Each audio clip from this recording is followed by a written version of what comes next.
I was 17, so what happened was I finished my GCSEs and then I went to college, Redcar Technical College they called it, to do performing arts. And the first like big show they did in the first year, I got cast as Jesus in Godspell. And then 2 weeks before we opened, I got glandular fever and couldn't do the show. I was so ill with glandular fever, so I couldn't do the show. And obviously, I was really upset that I couldn't play Jesus, and I was not well. Do you know what I mean? There was no way. And my mum came into my room, and she had a copy of the stage newspaper, and she went, "Okay, so me and your stepfather have talked about it, and because you've not been able to do Jesus, we thought, why don't you go and audition for drama school in London, just to see? You won't get in." And you're only 17 and you're too young, so it's just a little practice for next year. So I applied to Mount View, went for the audition, then got recalled, and then got in. Hi Envisionaires, it's Nicole Ningyuan here. Welcome to the Envisionaire podcast. This is the podcast where we envision living our best lives by exploring everyday topics related to health, wealth, and community.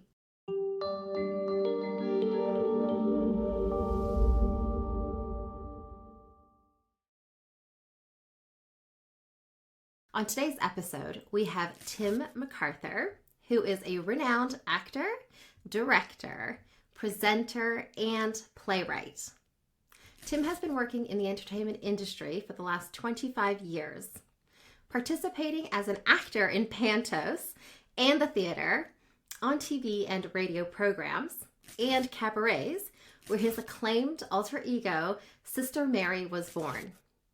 He has also written and produced and directed countless creative projects in London's entertainment industry. I had the opportunity to meet Tim recently when I went to the theater to watch his production of Deeper and Deeper, a story that Tim wrote, produced, and directed of 5 gay men who randomly came to live in a flat share in London in the late 1990s.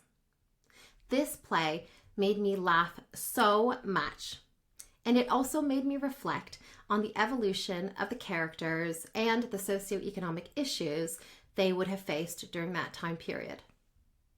I enjoyed the play so much, but I have to say there was an added bonus that I did not expect to experience, which was actually being able to talk to the cast as well as Tim himself afterwards at an informal drinks hour following the play. It was such a pleasure to meet him and to talk to him about his creative process in writing this play and other plays that he has in the pipeline, that I just thought I had to have him on to share with you guys, the Envisionaires, his incredible story and experiences working in London's entertainment industry. And I also really wanted to talk with him about his creative process and the genius that's behind writing all these plays. And so I'm so grateful that he graciously accepted the invitation. And so we have a very, very warm welcome to Tim for joining the Envisionaire podcast. So welcome, Tim. Thank you very much. Thank you for having me. It sounds like when you say all those things, I'm like, who is she talking about? Who is that? I feel the same way when people, no, I'm just joking. You are like, this is like next level. Like, who is that? Who's talking about? Is it me? Oh, it's me, little me. Yeah. Thank you. No, it's a joy to be here. So, and you were a joy. I have to say, you were a joy after the show, and you're so warmth, and you're fabulous. You're fabulous. Oh, you are fabulous. You okay, are fabulous. You are. We're all fabulous. Okay.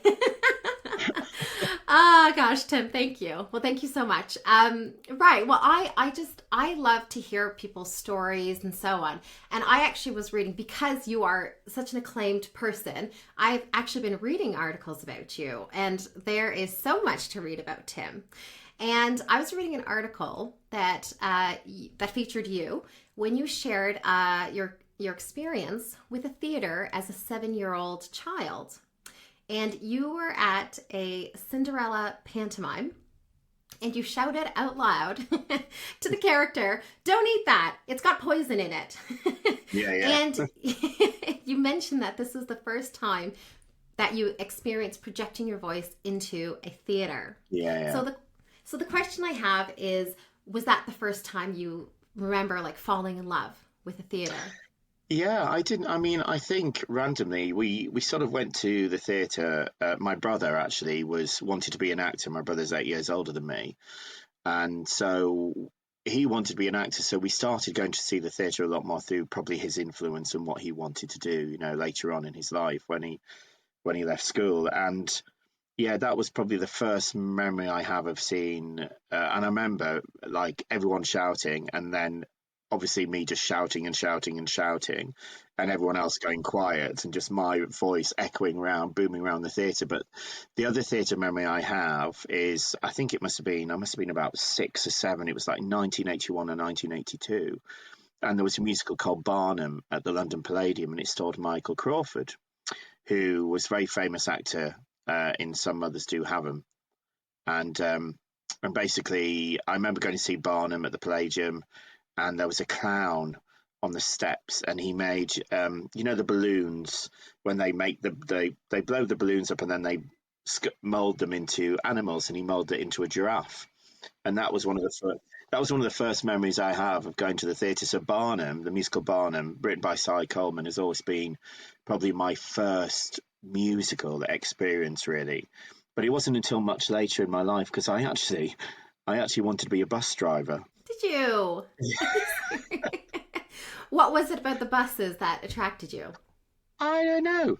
And I was obsessed with buses. I still have buses in my Do flat now, you? little Colgate toy buses, yeah, on my bookcase and everything, Aw. yeah. And I just, yeah, I don't know what it was. And then because we went to the theatre, obviously, and then my best friend, Glenn, there was an advert in the Evening Gazette, the local paper up north where I'm from, a little place called Gisborough. And she said, "Oh, you like theatre? They're auditioning for Oliver. Why don't you go and audition?" And we all went one Sunday, and that was it. And then I just got the bug. And then it was bye bye buses, hello theatre. And how old were you again? Sorry, Tim. I think I was 12. Oh, And 12. then, Gosh. yeah, and then it was a case of I joined like the local amateur societies, so I would do a show every 6 or 7 weeks, really. And that's where my Wow. heart was. I look back and I think, oh, maybe I should have concentrated a little bit more on my school work.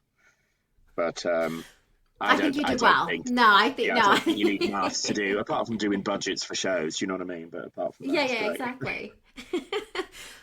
I mean, so I have like no experience. So a lot of the questions I have are just probably very like, how does it work and how do you do it? But I think getting back Yeah. to when you joined the amateur theater, did that take up a lot of time when you were, a teenager? Yeah, I mean the other thing, of course, when you enter the profession, rehearsal times, you can rehearse a show in 2 or 3 weeks, but when it's an amateur show, you'll rehearse it for 4 months.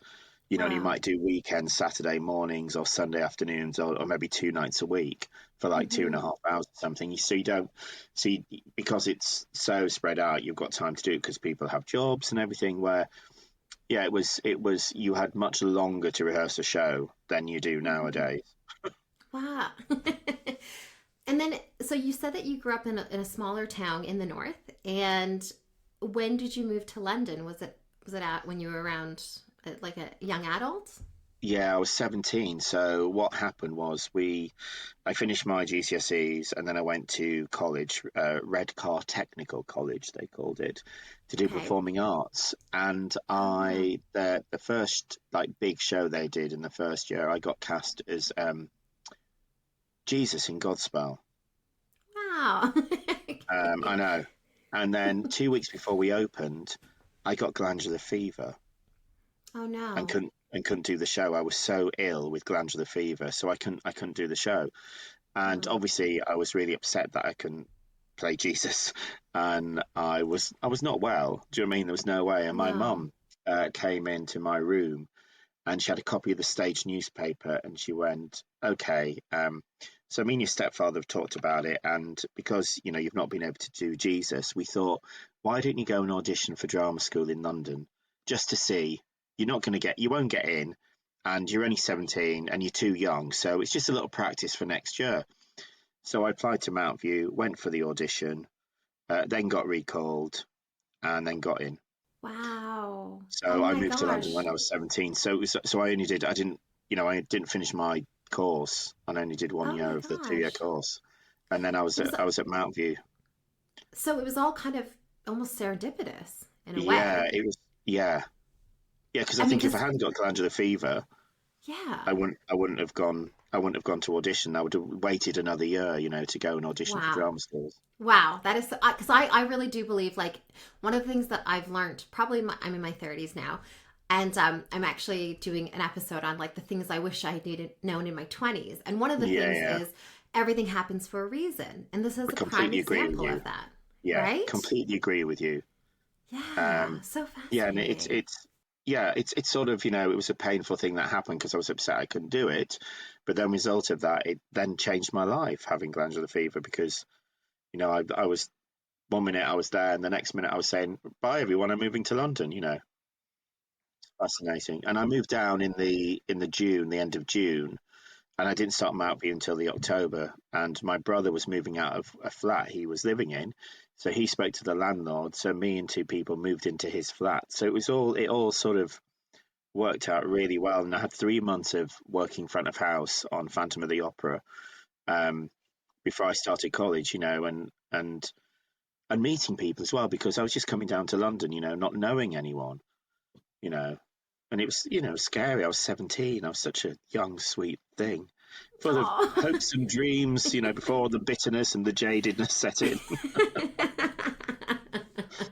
I don't see that. You're not bitter Yeah. in any No, way. no. But it's interesting, isn't it? Because I think no matter what you do in life, and I always learn from experiences in every job I do, in whatever field it is, there's always something that you learn from, and you always go, oh, I learned that, and then you can take stuff you learn into other areas of your life.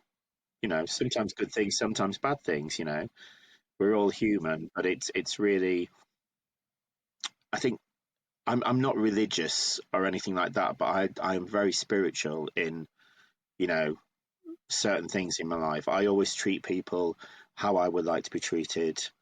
Um, it's little things like when I direct a show and I audition the actors, I will now email all the no's to tell them it's a no because I knew as an actor, you spend so many times going for an audition and then you don't hear anything.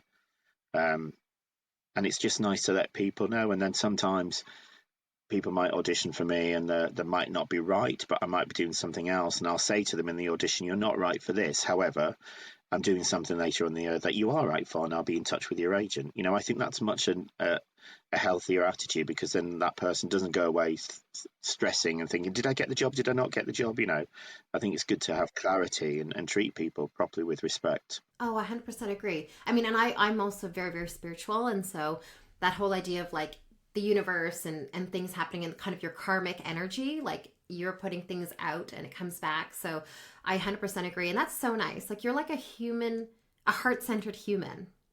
Oh, bless you. Like, Yeah, I think it's right? important. You lead with your heart. Yeah, yeah. And, obviously, show business, it's a business. It's called show Mm, business. But within that, I think there are elements of how you can actually be respectful to each other. And at the end of the day, I want to work with nice people. I want to be in a room with nice people. The mm-hmm, only ego in the room is the show. The rest of mm, us, we're all from the cast, the actors to the creative team. We're all, they can get rid of us. It's not a yes. show. The show is the ego, and I think that's Mm, something to really remember when you are in the entertainment industry. I like that. Thank you, Tim. That's really good advice. And so obviously talking about show business, it's notoriously difficult to break through, and so obviously your story was that in some ways it was serendipitous or a synchronicity of it all, and that started you in a part of your career. That first show that you landed in London. How I guess what would you say? Like, how have you broken into all the other areas of the industry that you have broken into? Was it kind of just being in the right time at the right place, all these synchronicities, or were you creating these opportunities yourself? It was all of it's been completely by accident.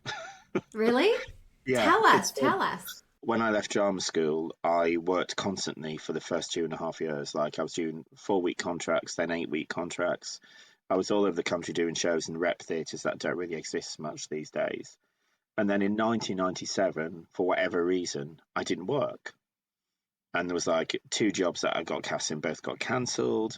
And then one was just not very good, so everybody resigned. Oh, I And didn't then know I that was could like, happen. yeah, yeah, yeah, yeah. Oh, yeah, yeah. It can happen. And Okay. and I was just like, I'm not going to work. What am I going to do? And I thought, oh, I know what I'll do. I'll put a little show together. I'll sing 10 songs for an hour, bit of chat, all different styles, like Gershwin, your contemporary musical theatre, your classics. And I did a little show, a one-man show called Time After Time at the Canal Cafe Theatre in Little Venice. And we did a couple of nights and it sold out. And then the guys who ran the theatre said, would you come back in October and do a month? So we did a month's run of me singing the songs from the shows on my own. And that's how I got into cabaret. Never wanted to do my own person shows, but I did it to try and get people to come and see me that would cast me in casting directors. So then that all snowballed. And then my cabaret career took off, and I've done, I've done 54 Below in New York. I've done seasons in Chicago. I've done, seasons in Kuala Lumpur, Cape Town. And then I got asked to do the Purcell Room on the South Bank one Christmas as a Christmas show. And I was like, oh, I need something funny at the top of Act Two. What can I do at the top of Act Two? And I was hungover one Sunday afternoon, comfort eating on curly whirlies, and The Sound of Music was on. And I thought, I know, I'll come out dressed as a nun and I'll do Do Re Mi and get the audience to do Do Re Mi. And then the actor in me went, no, no, no, no, no, no, no, no, no, no. You can't just come on stage dressed as a nun. You need a reason you are dressed as a nun. Who is this nun? And then I was like, she's called Sister Mary. She's from St. Peter's of the Sister of the Third, who moved in Soho in the heart of London's West End. She was found on the steps, wrapped up in a copy of the stage newspaper, and a short note which read, this has fallen out of Elaine Page. Please look after it for Elaine Page. Kiss, kiss, kiss Elaine Page. So obviously she thinks her mum is Elaine Page, hence why she gets this showbiz desire. And then Sister Mary was born. And then a friend of mine was in the audience. And Penny Horner, she runs the German Street Theatre. And afterwards in the bar, she said to me, there's something in that character. I'm going to give you my theatre for a week next year, and you can develop and do like an hour and a half show of Sister Mary. Wow. And that's how that all took off. Oh So, my gosh. yeah, That's incredible.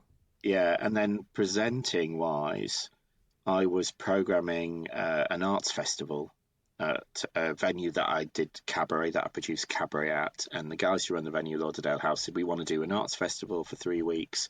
Do you fancy programming it? I went, yeah, I've never programmed before. I can book different comedy acts and cabaret acts and stuff. And I went to a radio station to promote the season, and got interviewed by this guy, came off air, and the station manager came up to me and said, Tim, you've got a great voice for the radio. And I went, and face. And said, would you be interested in No, doing, no, the opposite. yeah, he said, would you be interested in doing a Saturday afternoon show from 2 till 6 on the station? And it was like a pop music station. And I went, yeah, all right. And that's how I got into presenting. So none of it has ever Wow. been planned. Do you know what I mean? It's just been a No. case of yeah, I'll do that. Yeah. Yeah. And directing, never wanted to be a director. And I was cast in a new musical workshop, and 3 days in, the director got a bigger job and left the project, and the composer had seen me do my one-man show, which is why I got the gig.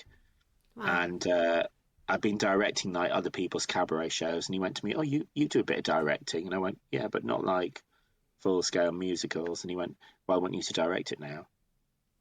And then I Wow. went, okay. And then about 8 months later, he got funding to do the show in a theatre, and he got me to direct it. And then that's how I started getting into directing. So it's all been, I've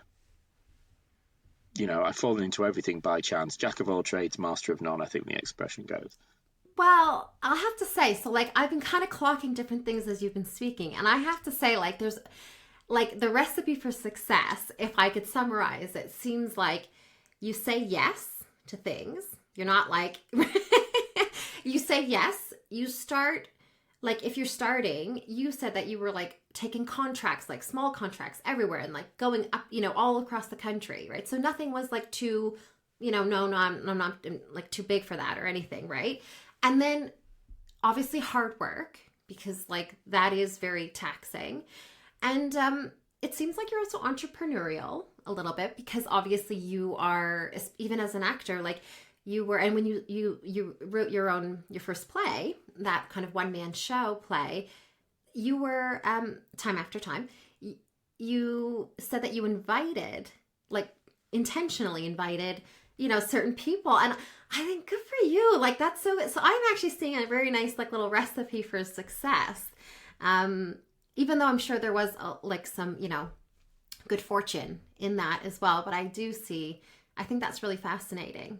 Yeah, and I think it's that case of like, I just remember thinking I don't want to be someone who sits and waits for the phone to ring, because the business is so hard, and a lot of people do. They just, sit and wait for the phone to ring, and actually, I think it's I think it's a lot more ex,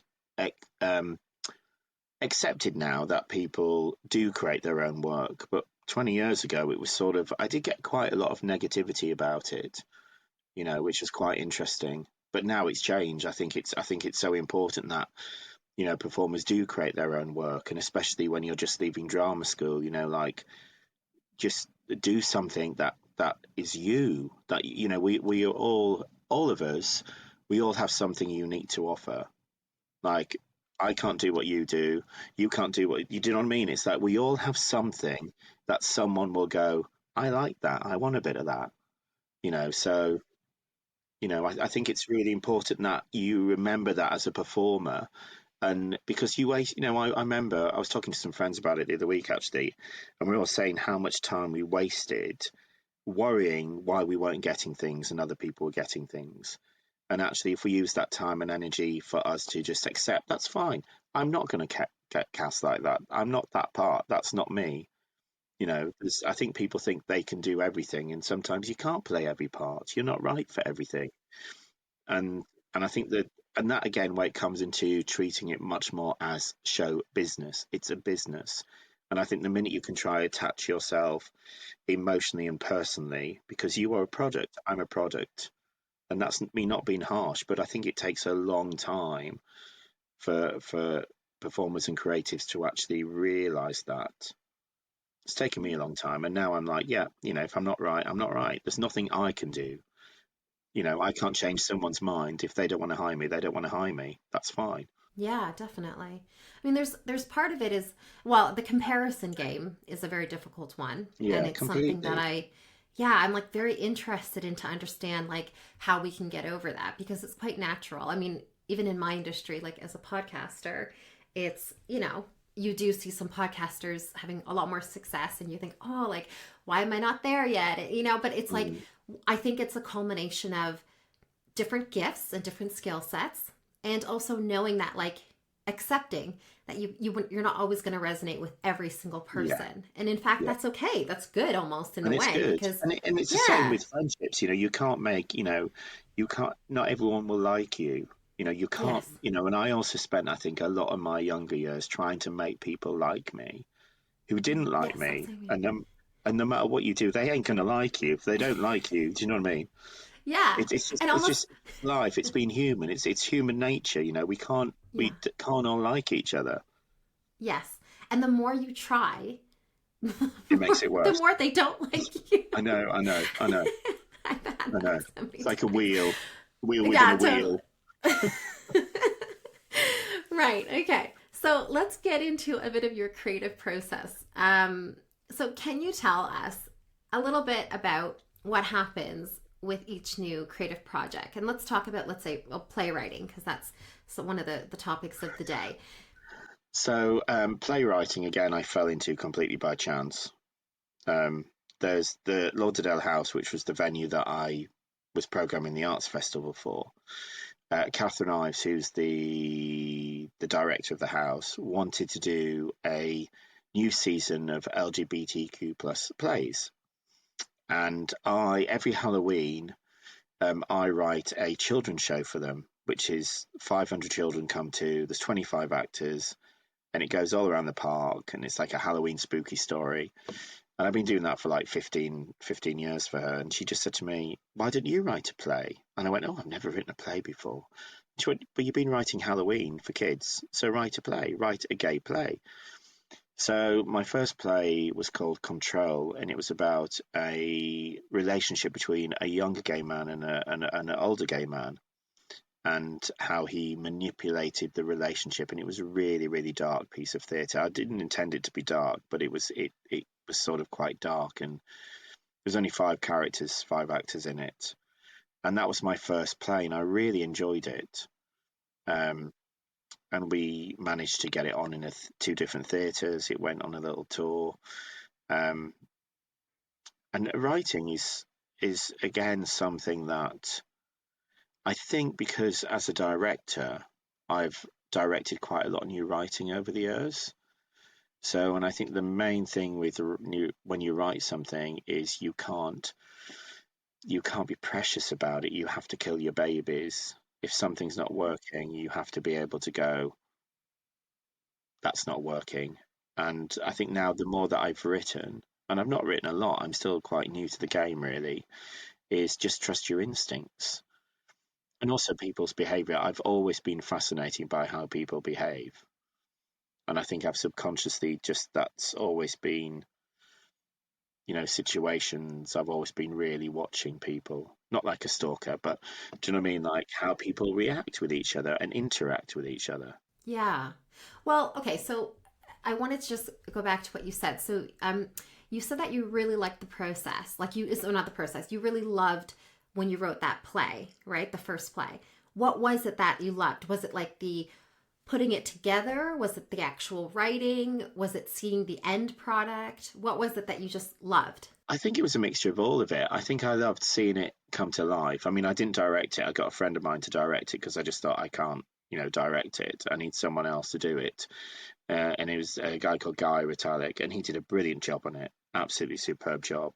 Yeah, it's just quite, it's so weird because once I start writing, like, I think every people who write plays, they all have different ways of how they write. I will have an idea, and it will simmer here, and it'll simmer, and then all of a sudden I'll go, "I know what I'm doing. I need to write it," and then I will write it. And it is one of those cliche things where I'll be in bed and I'll wake up at 3 o'clock in the morning, and I'll be like, "That's the line," and then I'll get up and then I'll write it down, and then I'll go back to bed. Are you serious? Yeah. Wow. That's wild. Yeah. I mean, I guess I'm not that creative because I normally don't have this.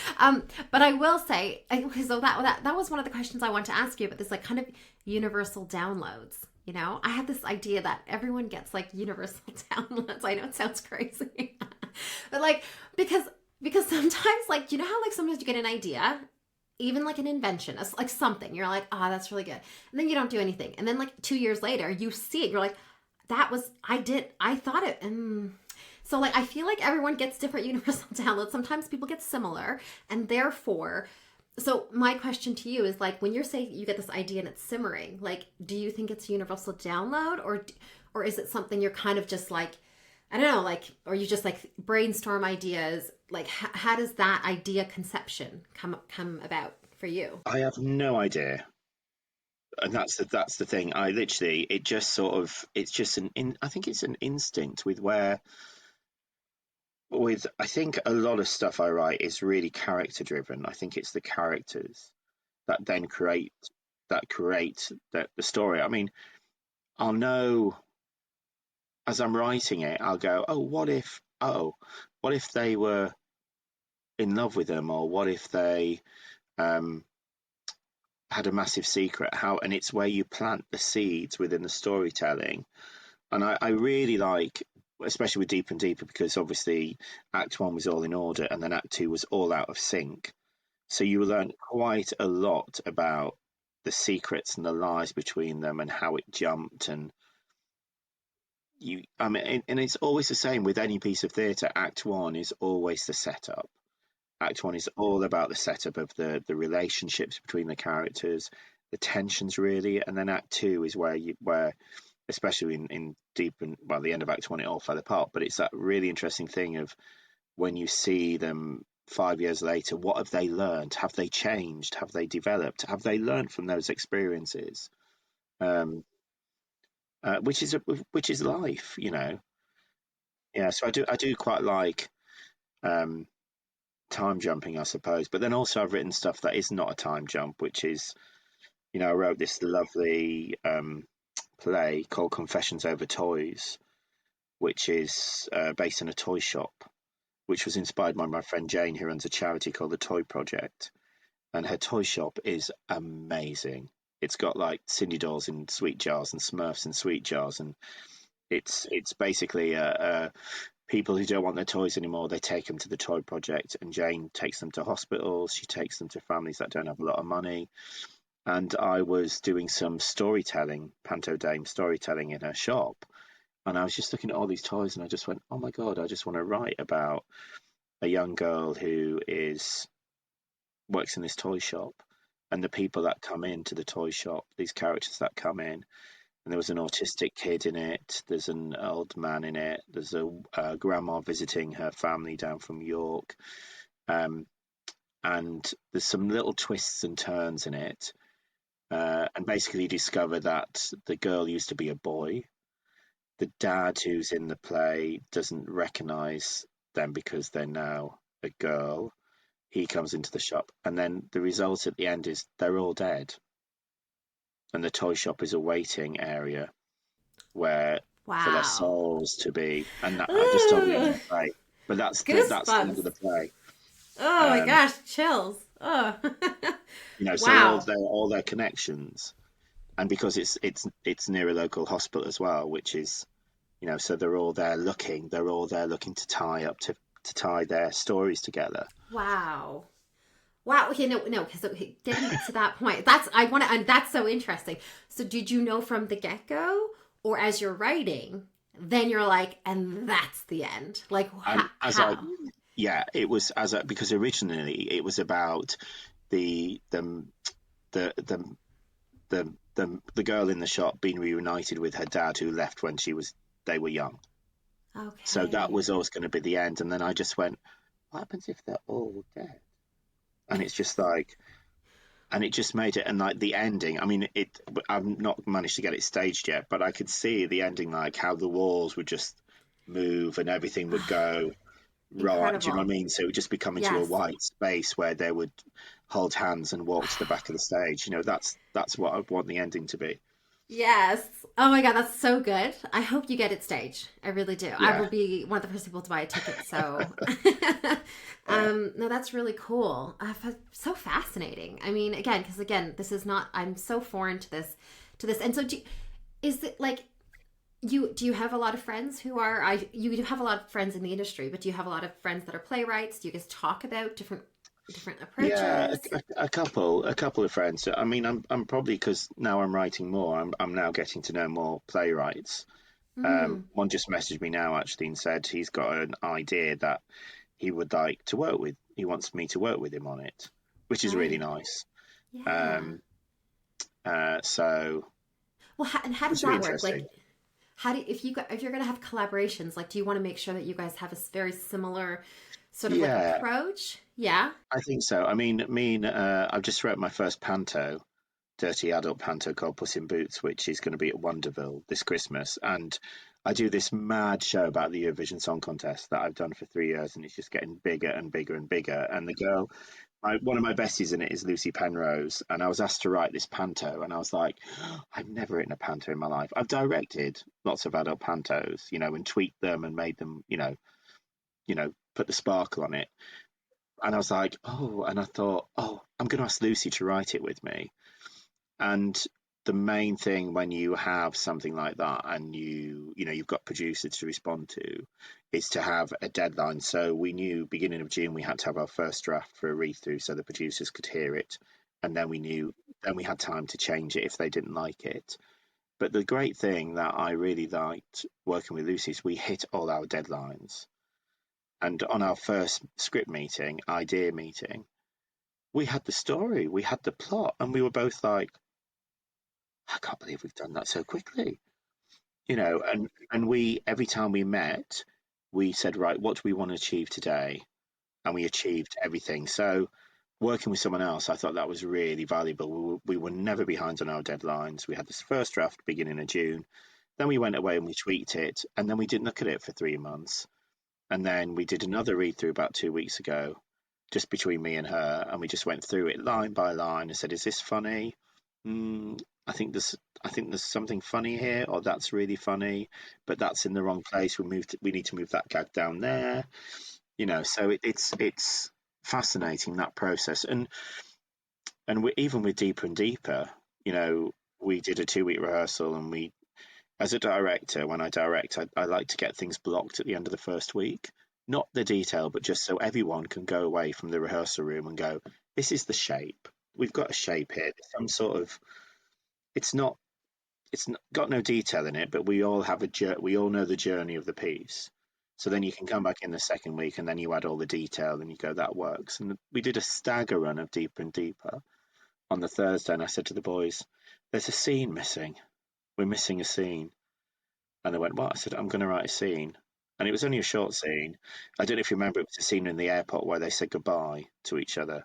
But one of the characters came and said, and I was like, I got on the tube and I wrote it from like Southwark to Baker Street because it was only a short scene, but I knew exactly what I wanted them to say. And then I took it in the next day and the boys did it, and it just made total sense for them. It just really completed their character arc. And the scene afterwards, Stuart, who played Paul, when we ran it, it gave him something else that he didn't have, that he never thought about in that scene, that he was able to bring from having that scene before that wasn't there. It gave him another layer of, emotion. That's, yeah, incredible. I mean, Totally again, changes yeah, absolutely. I mean, interpretation. and I guess that is why you are the director and you're the writer, is that you can see the whole thing and step away and say, oh, something's missing. That's quite fascinating, actually. And then Do you even in ever, the last yeah. week, I went in and there was a scene 2 in Act 1. I watched it the weekend before and I went, I don't like this scene. I don't like all of this scene. I've said that. Why am I saying that again? So I said to the boys, I said, I know we've only got 6 performances left next week, but I really want to make some cuts to scene 2 in Act 1. Would you all be happy with it, first of all, because you've been on for 3 weeks, you're in your groove? And they all said, great, do what you need to Wow. do. So they went in. So we went on the Tuesday. We rehearsed for like half an hour. They ran the scene with the cuts, and it worked so much better. And I gone, oh my god, I wish I'd done that before. But at that time, I couldn't see it. Yeah. My brain was focused on getting the play open and other things. So, Wow. and next time, I think Deeper and Deeper will come back. Yes. But next time, I'm not going to direct it. I No? feel like now because it's a new piece of work, I feel now like I can go, there we To go, see someone what you else. do with it. Yeah. Wow. Fascinating. And when can you, sorry, again, I know I appreciate director versus producer. When you mentioned producers and you and Lucy trying to make sure that you had Yeah. everything to a proper state before you met the producers. Are the producers like the funding people, Yeah, or they're are the they? money. They're the They're the money. money. Okay. Okay, gotcha. And and who does like the sort of lining up the producers, or are you guys talking to other people to do that? Like, or are Uh, you guys doing that? Are you guys like using your resources and your network to the get that? the producers will tend to find the talent, as they call it. So they call, Okay. in the industry, they call, creatives and actors talent. So the Okay. producers will line up who they want to direct the play. They'll probably decide what they want to put on. So Wow. the producers will go, we want to do My Fair Lady, whatever, Yes. do you know what I mean? We want to do Cats, we Yeah. want to do Hamlet. And then they'll Right. line up their team of the director. And then sometimes what then tends to happen is the director will probably sometimes have a team that they always work with. So they could say to the Mm. producer, I've got a lighting designer and a costume designer that I want to use. And they'll go, Mm. fine, you know. Interesting. But what if someone's like a budding writer and they have an idea and they've written like a manuscript? They have to find a producer, right? Or Yeah. someone who's going to Or fund they it. could produce it themselves, yeah. or they can produce it themselves. Okay, gotcha. Interesting. Okay, so it's just And like it and it my and own it's such a knowledge. yeah, it's such a minefield because um, obviously theatres that are set up, they will program a season of plays or musicals or comedies. So they'll plan what they want to do. Like the National Theatre, for example, they will program plays and new plays or revivals. Hmm. Um, but when it's not a big organisation like that, and it's a producer hiring a theatre, like the Hmm. Union Theatre where we did Deeper and Deeper, or Southwark Playhouse, or you know Riverside Studios, they will book the space for however many weeks, 5 weeks, 4 weeks, whatever, Hmm. um, Hmm. and they'll fund it. They'll find the money, and sometimes the producers have money themselves, but sometimes they will go to people with lots of money who will Yeah, give yeah, them yeah. money, who are angels. So it's a, and I'm very lucky now, and I don't know Yeah. how it's happened, but I have three different sets of investors who now give me money to do shows, Oh my gosh, that's which is amazing. amazing. It's amazing.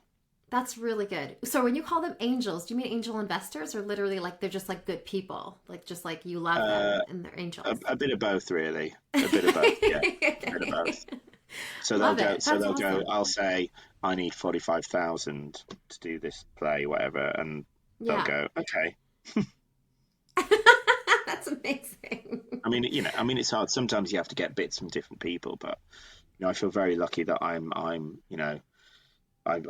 really supported now, which is amazing. Which is something that you know is like a dream to have that that Of that course. facility and that opportunity more than anything. Amazing. Um, when you get stuck with writer's block, if ever, how do you get out of that? Walk away. You walk away. For like It'll a come. short period of time? Like an hour or like even like days? Days. It'll. I mean, the thing is, I don't really. When I get my idea to write something, I have to do it. I have to do it. So when I was working in the States in the summer, um, Sister Mary was doing the Ice Palace on Fire Island, and we did the show, and I had some mates in from Manhattan, and we all were drinking in the bar afterwards, and we got talking to this guy, and anyway, resulted in later on, he was like, "Oh, where are you from?" And I went, "Oh," he said, "When did you move to London?" I went, "1992." He said, "Oh, I moved to London in 1992. Whereabouts are you from?" I said, "The northeast of England." He said, "I'm from the northeast of England. Whereabouts?" I said, "I'm a place called Gisborne." He went, "No way, I'm from Middlesbrough, which is 7 miles away." And then we got chatting, and then we discovered that I came out when I was 15. He was 2 years older than me. And he said, "Did you go on the gay scene in Middlesbrough?" I said, "Well, yes, I did actually, because my mum, my mum and my stepfather used to drop me off at the gay bar, and then they went to the Salvation Army." So then we just got talking about like all these gays that I was like, "Do you remember Keith, the hairdresser, and his friend Keith, the other hairdresser, and Paul, who worked in Boots that my mum used to call Puffin Boots?" And we was like, "Yeah, yeah, I remember them." And then he said to me, did you go out with anybody there?" I said, "Well, when I was at college, I actually was really good friends with this guy, and then New Year's Eve 1991, we decided to get together." And he said, "What was his name?" And I told him his name, and he went, "Oh my God, I went out with him." I went, "What? When did you go out with him?" He went, "I went out with him from like July 1991 to September 1992. We discovered we were both dating him at the same time." But the flip side of that, in all the places, we were in Fire Island in America, and we discovered this. So it's nuts, isn't it?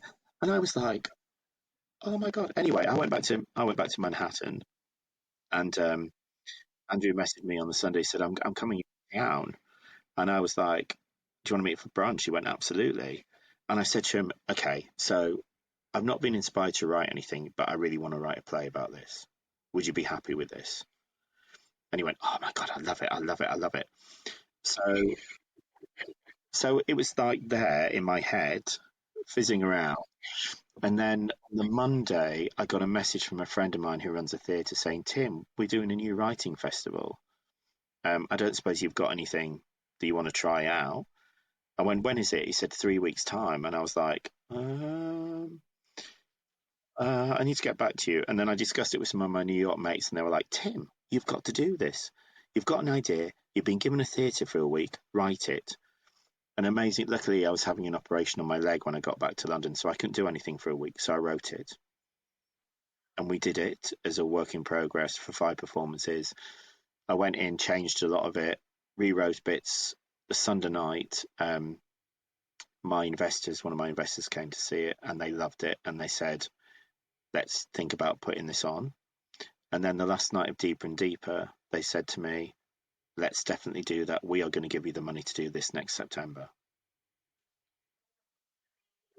And I think I mean, people say write about what you know sometimes, but this play I think is the most. I mean, obviously I've made it a bit more dramatic, and not everything in the play is true.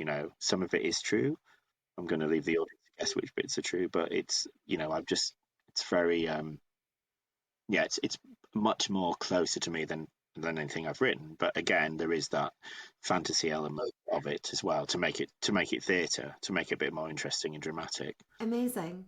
Do we know what theater that's coming? Are we allowed to say what theater? I can't yet, but it'll be next September. Amazing. All right. Well, we'll keep the listeners up to date for sure. Amazing thing. You cannot write. I mean, you couldn't write that. 2 gay men in a small island discovered that they both dated the love of both their lives when they were 17. I mean, yeah.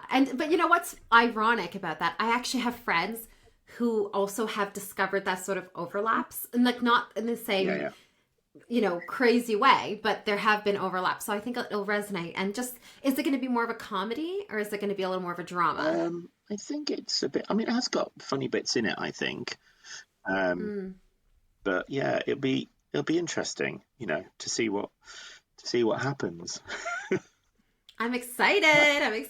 Tim. You said about the writer's block thing, and I didn't know what to call it. I could not think. I was like, fire. It was on Fire Island. So I was like going through all these titles about island love, lost island love, or love on an island, or all these like random things I could just. And I texted Andrew and I went, I don't know what to call this fucking play, and he just replied with Small Town Boys. And I went, perfect. So cute. Yeah, it's perfect. I was like, Andrew, thank you very much for that. Great, I think we should love it.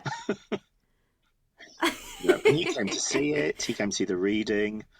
Oh my gosh, cool. And he's been telling everybody, all his mates, about it, and like, there's going to be a play on about me. And I love it. Obviously, he'll be there for the premiere, I'm sure, right? He will be. Yeah, amazing. I mean, the great thing about it. Okay, Tim, the great thing about it. So go ahead. So no, tell me. The great thing about it is we become mates now, which is just bonkers, That is crazy. I mean, and good friends, obviously, as well, right? Okay, so I have one more question before we move on to the final segment of the Visionaire podcast. And that is, what one key advice would you give a fellow creative who is listening, who, let's say they're struggling to enter or reach a level of success, either obviously to where you are or whatever their level of success is? What sort of advice would you give them? Hold your nerve and, keep fighting, keep knocking on those doors. Because it's just, you never know. You never know when something will happen. And I think you have to be open. And just try everything. So, I mean, that's what I've done, I mean, just say yes if someone gives you something. It might not be the best thing, but you... When you say open, like, do you mean like energetically? Yeah, or are you talking about just being like... I think so. And don't be... It's so hard. It is so hard, but try not to be scared about it. And the reject... I think the main thing is, the business is so hard. It's full of rejection. And that you just have to,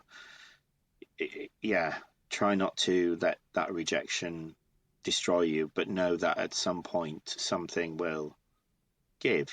As we mentioned earlier, we all are unique. We all have something different to give to someone. So remember that.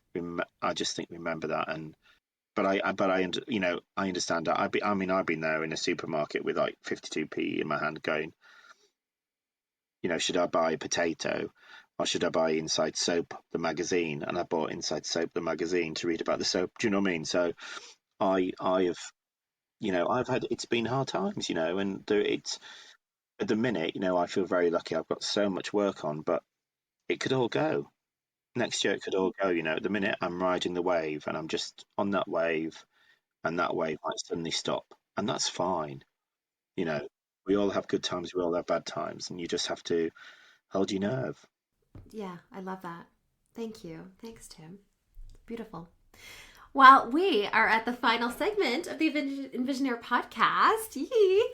So this is it's a fun feature of the podcast where we ask guests to reflect on their past, present, and future. And so one of the questions we have regarding your past is, if you could give your 15-year-old self, so you have just come out, I think, at the time you said 15 years old, what advice would you give them and why? I would probably say be patient, and just don't be so hard on yourself. Trust it. There's a great song written by an American composer called David Freeman, and it's called "Trust the Wind." And the opening lyric is, there's a voice inside me whispering in my head, telling me I'm going to be all right. It keeps saying to yourself, let you be led. Don't worry, don't put up a fight. It says, trust the wind, breathe the air. And it's just I think it's being present as well. I'd say be present in the moment. Yeah, love that. Well, I do definitely, I'm going to have to listen to that song. But I also feel like I love the trust yourself, be patient, and be present.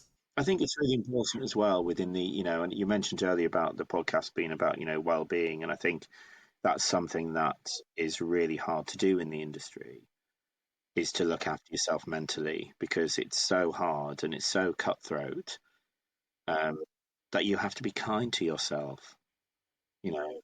And it sort of ties in with what we were saying earlier about, don't compare yourself to someone, or don't try not to get angry or jealous if someone else gets something. And especially now with social medias, they're always about announcing casting shows. And, so I think I can imagine it's probably feels much harder nowadays than it was when I first got in the business, because of the social media aspect of it, and because of them announcing things all the time, and people going, look at me, what I'm doing, yeah. So I just think, yeah, just be kind to yourself more than anything. I love that. That's good advice. 15, Any 50, any age, 80. Like, just be kind to just yourself. give yourself a hug Yeah. sometimes, and just think it's Yeah. going to be fine, Yeah. you Oh, know. yeah. Absolutely. Do you cultivate a practice of like self-care and Yeah, stuff? I mean, I've had some sort of, I was diagnosed with health anxiety a couple of years ago, which is, I don't know if you know about it, but I lost my dad when I was 9, and Oh, it's just sorry. one of those really strange things that I didn't really know how I behaved. And then my mum died and my stepfather died in 2016, quite close together. And then my sort of I'm anxiety sorry. went through the roof. So health anxiety is like, if you've got a headache, you think it's a brain tumor. If your toenail is hurting, you think you've got Okay. cancer of the toe. And then you go online and then you Google the symptoms. Um, and my partner just said to me, like you Mm. said, you need to talk to someone because it's just really escalated. I mean, I over the years I've been had so many tests and had everything, examined, and everything's been Mm-hmm. fine, touch wood. And since Yeah. and that is, having any sort of anxiety really within the industry and within life is really hard to function on a day-to-day basis. But now Mm-hmm. Mm-hmm. I've it's that thing, isn't it? I think I own it now. Before I used to fight it. I Mm-hmm. own it now. And even now when I have my days where I'm feeling, a little bit anxious, I can say, right, it's fine. I'm anxious today. Hello, welcome. We're going to have a nice time together. Do you know what I mean? Instead of going, go Yeah. away, you just have to own it. Yes. Yeah, absolutely. Isn't there this like, well, I like, so my father passed away a couple of years ago as well. And yeah, it's one of those things where it's like, it's part of life, but like, and nothing can prepare you for it. And I appreciate that, you lost your dad, you were very young. And then obviously then you lost, your mom and your stepfather. So as an adult, as more of an adult, right? And so like, that's different experiences, but the trauma, I think, is something that like, and everyone experiences it differently, and it could be like late onset. So there's so many different factors, but I found that like, because my husband and I, we got married in December 2020. My father passed away in January 2021. And so it was like 3 weeks, like after 2 to 3 weeks after but like, I realized that I was like, I had so much like, and I'm not an angry person, I'm not like a real, but I was like so angry and everything. And anyway, I had to go to like bereavement counseling. And wow, that was like game changing, because I'd done therapy in my 20s, and it's like, yeah, I love therapy, it's great, but like talking about the bereavement aspect, oh, so different. I was like, oh, this is amazing. Like, I really recommend for anyone who's suffering, because it's And different. I That find sort it of, quite fascinating how we don't really like to talk about death. Do you know what I mean? yeah, Like we talk yeah, about when babies are born and how marvelous it is, but we don't really. It's still. It feels like a bit of a taboo subject still when someone yeah, dies. When the grief, and actually, it's yes, it is the initial shock if they die suddenly, and it's the impact and that moment. But actually, what I've learned over the years is 6 months later. Do you know what I mean? mm, That's when the because everyone gathers around people, and then slowly it all just sort of people just drift away, and then you're just there, and then you just have to deal with it, and and it's it's still there. It never goes away, but you just yeah, adapt. You just deal with it differently, and I think I don't know if it's a British thing that we just don't really talk about it, but mm, I talk about it. I think it's good. important to talk about it. That's And really good. since I lost my mum in 2016, sadly, lots of my mates have lost their mums or dads. So we have a little group called the Dead Mums group, and we just all check Oh, in with each other. Like, and you can't be in the group unless your mum's dead, which is a really horrible thing to say. Do you know what I mean? But it's just like, and it's just being there for yeah. Well, it somebody, is. and even It's different. like just sending them a little message, going, just checking in, how are you doing? And Yeah, that's looking after each other. totally. And we're all in this Absolutely. together, right? I and it's like, I feel like nobody really, people can sympathize, but to empathize is a Yeah. different thing, right? Like, you can sympathize and say, I'm so sorry, like, about XYZ, but to actually have experienced it, and just that level of like knowing that, like, on their Yeah. birthday Yeah. or the first Yeah. Christmas, and that sort of stuff, where anyway, it's fascinating. Anyway, that's maybe a Yeah. conversation for another time, but yeah, no, I love, thank you No, for but sharing it's that. That was it's really, really important because nice. we all have our stuff to deal with, and it's how you deal with that when you're Mm-hmm. in the industry as well, or you in the profession. It's all those little things, how you because acting and directing is you have to talk about stuff. Whatever the play is about, you Yeah, have to talk about those issues within the play, which can be triggering for yeah, people. And it's that thing where you can never like when you play a part, you cannot. People say you should go on your own experiences, but you shouldn't really go on your own experiences. You should go on the sensation and the mm-hmm. feeling of the experiences, but detach it away from your experience because that will really mess with your head. Which comes back to mental health and well-being and looking after yourself within the industry as well. Right, absolutely, 100%.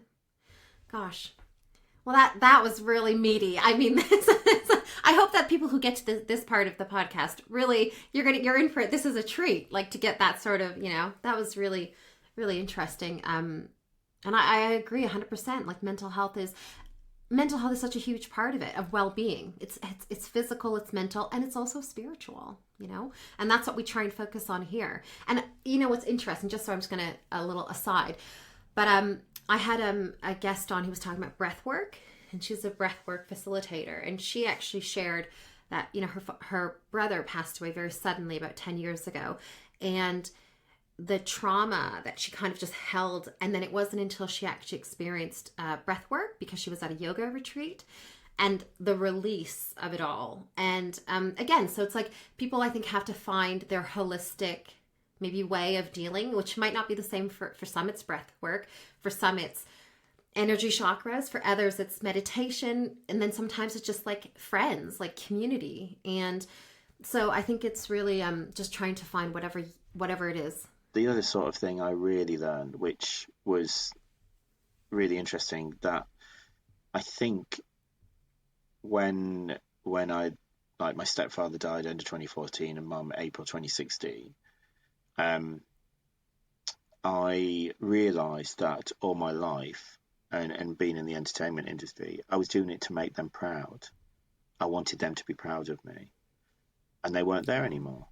And so for a while, I fell out of love with the industry and what I was doing, and I just couldn't be bothered. Just could not be bothered. But now I've learned to love it again, and not being selfish, but it's for me.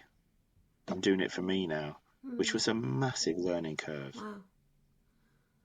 Yeah. And not in an arrogant or selfish way, but it was just like, No. I'm doing it for me now. No one else. It's me. I love it. There's nothing else I can do. I'm crap at everything else.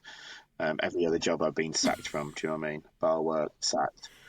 Selling vibrating cushions in Selfridges, sacked. You know. What? Wait, they weren't sexual. No, just massage cushions. Yeah, I used to have all these old ladies vibrating away. You know.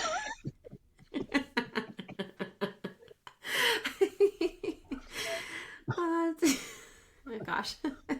Tim. Yeah, absolutely. No, that must have been really freeing for you to get to that point where you're doing something for yourself. Absolutely. 100%.